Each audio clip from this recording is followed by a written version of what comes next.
Fala pessoal, vamos para mais uma aula. Eu estou aqui com minha camiseta laranja em homenagem ao Maio Laranja. Estou gravando aqui essa aula em maio, né? E, enfim, essa que é uma das aulas mais importantes da vida do aluno de ensino médio, da nossa vida, tá? Hoje vamos para uma aula de escravidão e ciclo do açúcar. A maioria das bibliografias trazem essa aula com o nome Ciclo do Açúcar.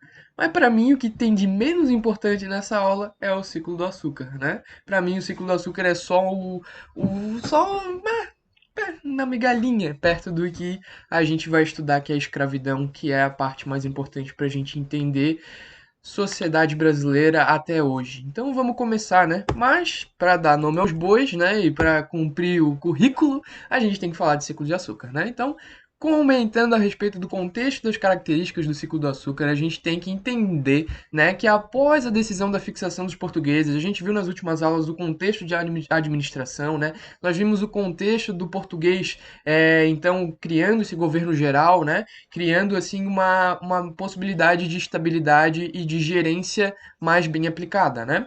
Então a gente vai ter o português se fixando, a gente tem duas capitanias que deram muito certo, que é a capitania de Pernambuco e a capitania de São Vicente, e principalmente nas capitanias do Nordeste nós vamos ter o início, né, de uma agricultura, o início de uma produção de recursos com a cana-de-açúcar sendo explorada, né? Então a gente vai começar a plantar cana-de-açúcar, a gente vai começar a criar nossos engenhos de cana-de-açúcar, né? Para moer a cana, para fazer aqueles tijolos de. Pô, eu não lembro direito o nome, mas é quase que eles vão extrair o bagaço da cana e fazer aquele açúcar em bloco, né? Enfim, todo aquele processo da cana-de-açúcar que era muito valioso nessa época, tá? O açúcar ele era um produto muito cobiçado, tanto na Europa quanto em outros lugares do mundo, tá? Até nas colônias, enfim, era um produto de luxo, né?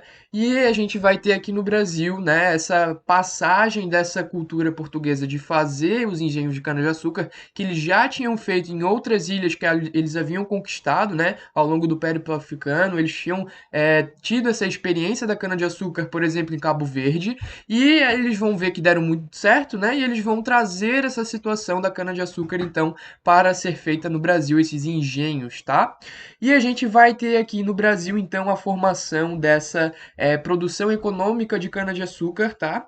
E a gente vai ter aí o sistema de plantation. Aqui eu tenho que confessar para vocês que é um pouquinho decoreba, tá? Esses quatro pilares, mas não precisa ser, tá? Se tu entender o contexto, não precisa decorar, é só tu entender quais são os quatro pilares do plantation. O que é plantation? Plantar, plantar. Olha só, então é plantação. Para plantar, eu preciso de um lugar para plantar. E o que vai ser esse lugar? Vão ser grandes latifúndios, espaços muito grandes de terras, né? Os grandes proprietários de terras eles vão delimitar espaços gigantescos de terras para fazer suas plantações de cana-de-açúcar. Bom, beleza, tô plantando, mas como que eu vou plantar? Vou plantar só isso ou vou plantar outra coisa? Nesse caso, eu vou plantar só isso, né? A gente vai ter um sistema de monocultura em que a gente vai ter só cana-de-açúcar sendo plantada, o que vai exaurir a terra com muita rapidez, tá? Mas, né, por contrapartida, a gente vai ter um volume de produção desse produto específico muito maior, o que traz uma consequência econômica momentânea muito maior, né? E para quem que eu vou vender? Vou vender para fora, né? Inclusive, a gente não pode, né, estabelecer um comércio interno aqui porque Portugal não gosta. A gente tem que seguir o pacto colonial certinho, né? Então a metrópole, ela vai mandar a gente fazer produtos básicos, a gente vende esse produto para a metrópole, a gente, né? Claro que a maior parte do lucro vai ficar com a metrópole, né? E a metrópole vai vender os produtos manufaturados para a gente. Mas seguindo sempre o pacto colonial, né, essa exportação ela vai dar lucros aos portugueses. Tranquilo?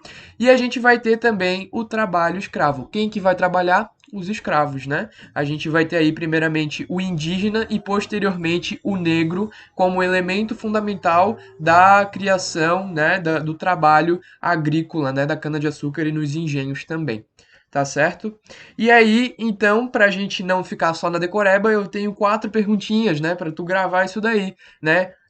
Onde? Os grandes latifundiários. Como? Sistema de monocultura. Para quem que eu vou vender? Exportação, né, com o lucro ficando principalmente para a coroa portuguesa e quem trabalha o escravo. tá? E aí a gente vai ter também a situação de que aqui no Brasil, né, a gente não tinha a tecnologia de refino desse açúcar. Então a gente tinha os blocos, né, aquela marmelada gigante de açúcar, só que a gente não conseguia refinar. E quem que vai conseguir refinar pra gente? Os holandeses, né, os flamencos. Guarda esse nome que a gente vai falar bastante em flamenco e é bom tu saber de onde que vem, né? Flamenco é sinônimo de holandês. Tá certo, pessoal? Então a gente vai ter o capitão holandês que vai fazer toda essa desenvoltura, né? Então aqui no Brasil a gente vai produzir, só que quem vai refinar, vender, enfim, quem vai fazer o processo mais comercial e mais refinado da parada vai ser os holandeses, certo? E a gente vai ter essa aliança aí, tá? Entre holandeses e brasileiros nesse período, né? Na verdade, entre holandeses e portugueses. O Brasil meio que faz o que Portugal manda, né? E a gente vai ver depois no que vai dar esse envolvimento com a Holanda. Tá certo, pessoal? Mas antes disso, né, a gente tem que ver outras coisas, esse é assunto para uma próxima aula. Vamos ver o suporte para a economia açucareira. Nem só de açúcar viverá o homem, né? Já tá lá, né? Não tem como, né? Só açúcar, senão morre de diabetes. Então, a gente vai ter outras produções, né? Outras situações econômicas no Brasil. A primeira delas vai ser o gado, né? O que vai acontecer? O gado não pode de maneira alguma atrapalhar a produção açucareira. Então, enquanto a produção açucareira vai acontecer na faixa litoral ali do Nordeste, o gado tem que ir para o interior, tá? E aí o gado no interior ele vai ter a característica, né, de às vezes contar até com o trabalho livre, tá? Não só escravos, mas também dando oportunidade a homens livres, né? São aquelas pessoas que vieram de Portugal, mas não têm tanto prestígio, né? E essas pessoas elas vão então poder trabalhar livre criando gado, né, no interior. Beleza? A gente vai ter também a plantação de fumo em algumas localidades esparsas, tá? Que era muito utilizada para trocar por escravos, tá? Então o fumo também tinha um valor econômico interessante nessa época e eles usavam para trocar por escravos, que também era uma mercadoria. Escravo era mercadoria. A gente vai ver muito mais disso na próxima aula, tá? Não perca essa próxima aula, que é a mais importante de todas.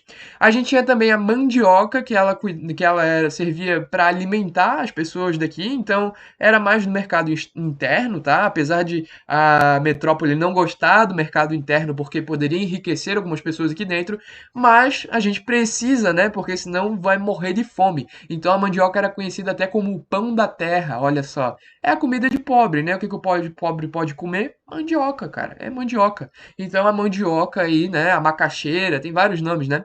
Ela era muito produzida para o mercado interno, para alimentação de escravos, para alimentação de homens livres, tá?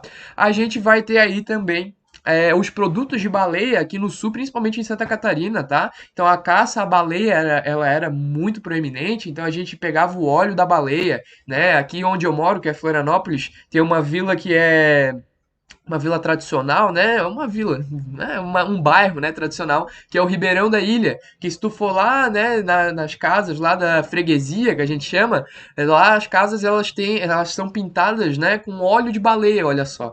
Então tem toda essa situação. A baleia, ela era caçada aqui no sul e os produtos da baleia eles eram comercializados e isso dava muito dinheiro pra galera daqui, beleza?